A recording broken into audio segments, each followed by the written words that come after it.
only 15 to 20% of MSME have access to credit. Exactly. How do you solve for that? Especially with the MSMEs who don't have a credit history, you're trusting them with your money, they are trusting you with as a partner that they want to engage with. So we do lot of digital ecosystem working in terms of acquiring customer data, assessing him. We use, let's say, some of the Perfume's products, some of the bureau's product. Right. We try to digitize as much as possible in terms of an information gathering is concerned. In this process, how do you see the sector transforming, say, in the next 1 year? We call ourselves the feeder to the banks. So typically we serve to the customer, nobody serves, as they are first-time credit borrowers. Is embedded lending, can this be a part of the MSME ecosystem? This is a very interesting question, I would say. So thank you so much for joining us here. Thank you. For the benefit of audience, could you please give us a brief introduction and also take us through your career journey so far? Yeah, my name is Dheeraj Mittal. I am part of Hiranandani Financial Services. I'm in the industry for last 25 years. I worked with the GE Capital, HDFC Bank, IDFC Bank, Reliance Capital.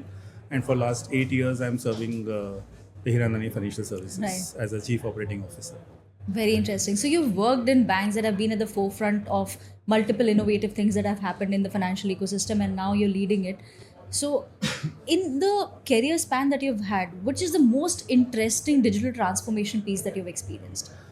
See, the digital transformation, I would say that you can see two parts of the digital transformation you can see. Okay. There was a one part in the credit life cycle, whatever, let's say when I started my career in early 2000, there was no bureaus. Right, exactly. And you know that the transformation it has given to the industry per se, that everybody, nobody was aware of that what is a bureau score, what is a credit report, etc. And then when the CIBIL introduced in the country and all the credit reports were available, people can see their repayment behavior. There is a great discipline incorporated in the industry. Right. People started knowing that I have to, when I take a loan, when I take a credit card, I have to pay on time, and then there's regular payments. If I don't pay, there's nowadays even you see the TV ads of a bureau has started coming these days. Yeah, right? exactly. So that's the biggest transformation in terms of a credit landscape. Second biggest transformation happened in the payment ecosystem. If you see the payment ecosystem, nobody thought about that it will be so easy to do any transaction from a street vendor to a mall or to a luxury hotel or whatever you look at. Right. So the payment transformation has really changed the entire payment ecosystem, and credit transformation has changed the entire lending ecosystem. Now you have a specialized bureau. Yeah. So you have a bureaus for microfinance, you have a bureaos for consumer loans, you have bureaus for commercial bureaus are doing specific job in the commercial. There are different repositories are getting created. So that is all evolving and creating an ecosystem. Got it. Do you see us or the MSME segment itself, right? I doubt that everybody will come to you with a credit score. Everybody will come to you with a credit history. In that case, how do you decide to go ahead or not go ahead with the disbursement or even... So this is very interesting question, I would say. Yeah. That's we call ourselves the feeder to the banks. So typically we serve to the customer, nobody serves, as they are first-time credit borrowers, because our main business model is to go to the tier 3, tier 4 markets. Right. Identify the clients who actually need the credit and they don't have an access to the credit. So there are first-time borrowers. We go and meet them. We understand their need. We understand their income patterns, and then we assess them. So there is a thing called we do a physical visit or a PD.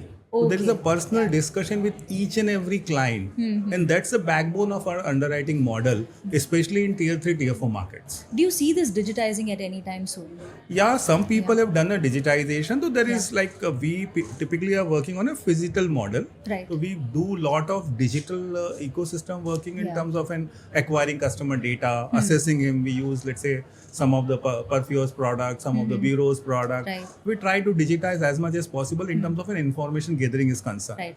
But we also want to keep the physical touch. The idea is to meet the customer, especially the customer who don't have a credit access or who don't have a credit history per se. So go and meet him, understand his requirement, try and build a product for him, what he understand his need, and give a right credit solution or right lending solution to that guy. So that's the entire working, and the effort is to go and meet, though it sounds typical of a physical visit or something, but Yeah. it creates a relationship between a borrower and the lender, Which is and that essential in serves that serves our purpose, because we get the reference from the same customer Oh, yes. for ongoing lending. We get the support in terms of in collections.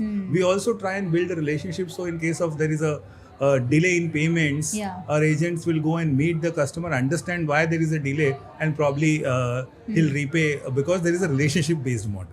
So we Right. are working more on relationship based model. Okay. Yeah, relationship absolutely is important, especially with the MSMEs who don't have a credit history. You're trusting them with your money. They are trusting you with as a partner that they want to engage with. And in this process, how do you see the sector transforming, say, in the next 1 year? I'll not take a very long-term view, but at least Yeah. in 1 year. See, there's a lot of transformation coming in terms of in digitization of a lending side, in terms of when you acquire a customer.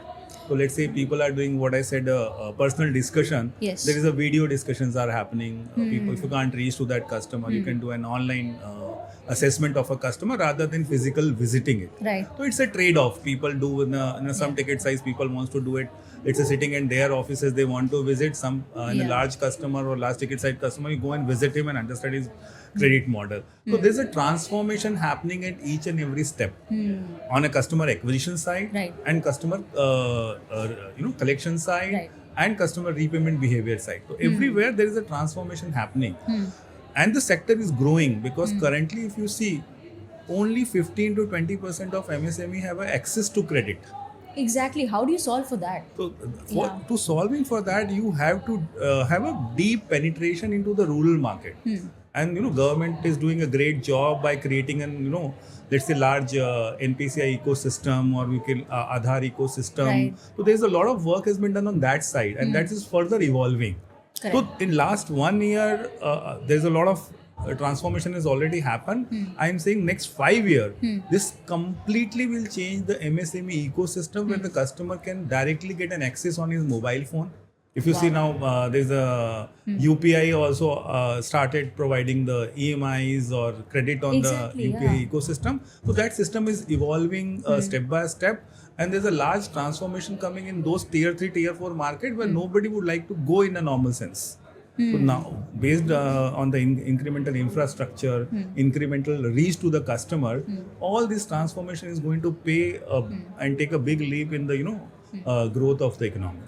Maybe totally unrelated question, but is embedded lending, can this be a part of the the MSME ecosystem?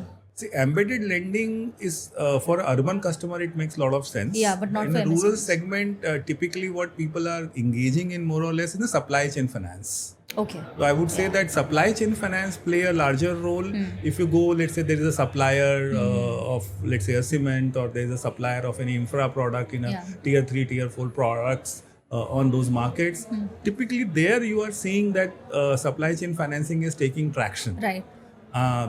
Checkout financing is more or less is limited to an urban or a semi-urban centers, Right. because that is MSME are still not coming into that criterias mainly. That's typically focused towards an urban consumptions. Understood. Okay.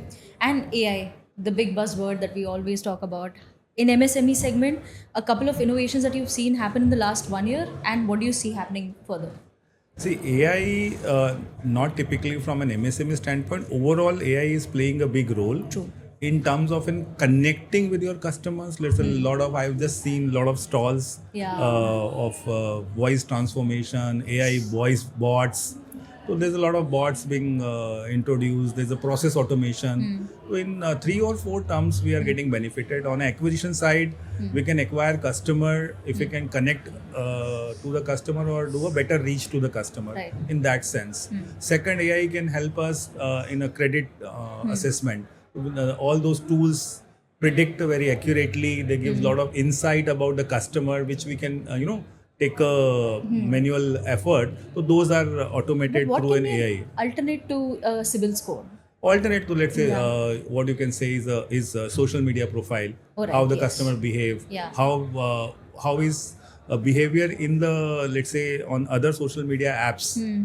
Like digital footprint that digital completely. footprints Right. come into the play, that how a customer is behaving socially. Other than that, obviously a repayment create a much larger this thing. Then the supply chain model, who are his supplier, what is the data, let's say if it's a distributor of some product or a dealer of some product, so the supply chain data can help us. Right. So alternate data or his payment behavior data. So whatever his payment, let's say the customer visiting to a store and he is getting a lot of cash flows through that. So that can replace, and we can understand what is his cash flows are, and probably underwrite the customer much effectively, because we have some data element available with us. Right, true.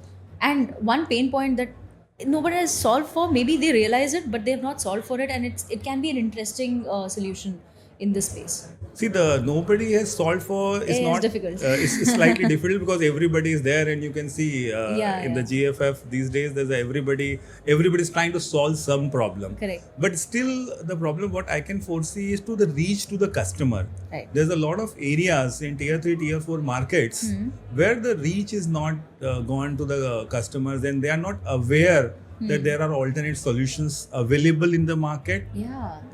Those kind of a thing. So I think once the distribution reach to those last mile in the chain, once we reach out to those customers, probably that will be very, very helpful to us. Very nice, sir. So any closing thoughts on this segment too?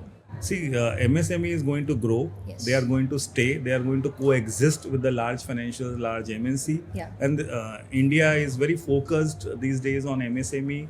The country is, growing in that sense. Yeah. And a lot of MS people are coming into the entrepreneurship. The idea is, let's say, in last 2 decades, the entire transformation has happened. And the people have started setting up their entrepreneur journey. Which earlier people are just going to start their own thing. Now people want to adopt to their businesses, their family businesses, their traditional business, and they are thinking about that after graduating, what do you want to do? The people want to set up a small unit, a small business.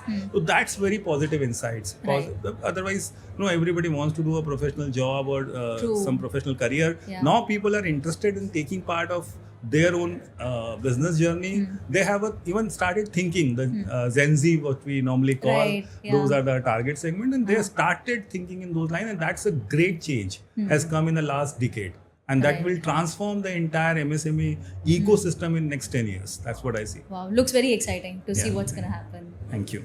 But thank you so much for sharing your insights with us. It was such a pleasure to have you. Thank you.